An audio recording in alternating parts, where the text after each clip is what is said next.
Our book today in the Thom Hartmann Book Club is Code Red by E.J. Dionne Jr. It's how progressives and moderates can unite to save our country. This is from the introduction, titled The Opportunity We Dare Not Miss. Will progressives and moderates feud while America burns? Or will these natural allies take advantage of a historic opportunity to strengthen American democracy and defeat an increasingly radical form of conservatism? The choice in our politics is just that stark. This book is offered in a spirit of hope, but with a sense of alarm.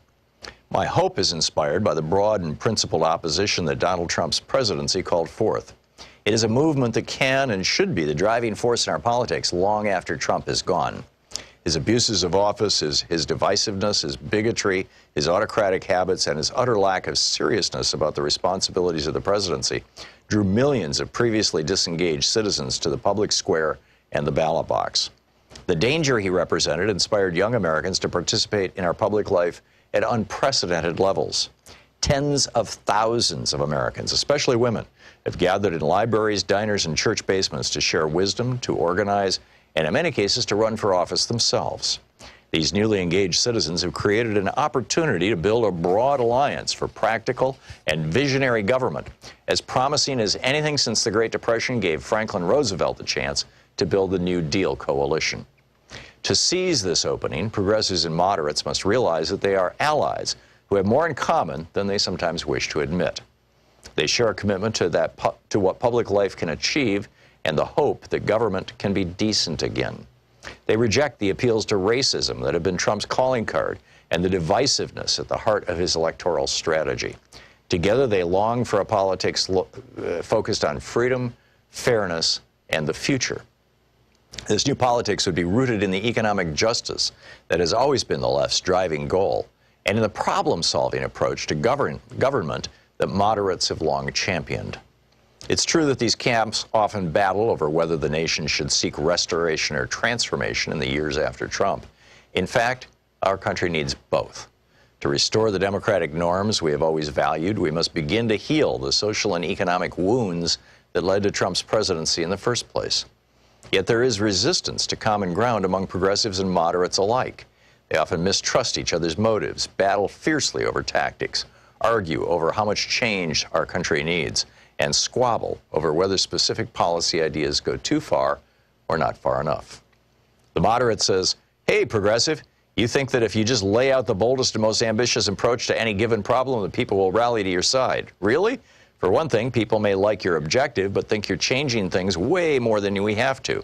And we can battle to the death over, say, a Democratic Party platform plank or the first draft of a bill. But without the hard negotiating and compromising that legislative politics requires, a bold idea will remain just a platform plank. That really doesn't do anyone any good. You subject everyone to so many litmus tests, so we might as well be in chemistry class. And God save us from your abuse on Twitter if we disagree with you. You lefties have no idea how to win elections outside of Berkeley or Brooklyn, and some of your ideas are so sweeping that they'll scare potential voters away. At this point, the moderate is likely to wield the sturdy old punchline, don't let the perfect be the enemy of the good. But hold on, says the progressive. You moderates spend so much time negotiating with yourselves that you compromise away goals and priorities before the real battle even begins.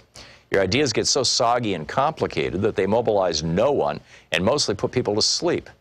Better to have the courage of your convictions, lay out your hopes plainly and passionately, and inspire voters to join in. Besides, you middle-of-the-roaders were so petrified of Ronald Reagan and the right wing that you caved into the Gipper's economic ideas, let inequality run wild, and gave us a racist and grossly unfair criminal justice system. The extremists have pulled the political center so far right that the only way back to sanity is to show our fellow citizens what a real progressive program looks like.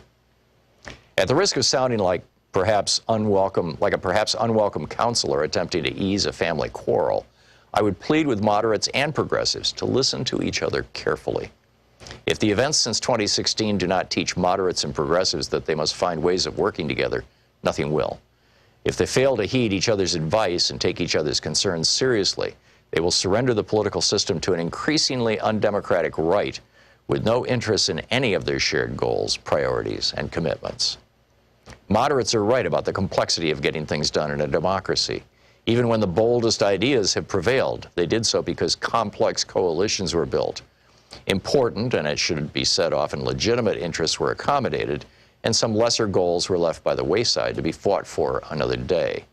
Moderates are also right that democracy requires persuading those who are open to change but worry about how this or that reform might work in practice or affect them personally. Think losing their private health insurance. Disdaining as sellouts, those who raise inconvenient questions or express qualms, is not the way to build a majority for reform. Moderates are also right that Americans in large number are tired of politics that involves more yelling than dialogue, more demonizing than understanding. But progressives are right to say that for the last 3 decades, moderates have spent too much time negotiating with themselves. Consider all the effort Democrats put into wooing Republicans by responding to their proposals to amend Obamacare. The book Code Red by E.J. Dionne, Jr.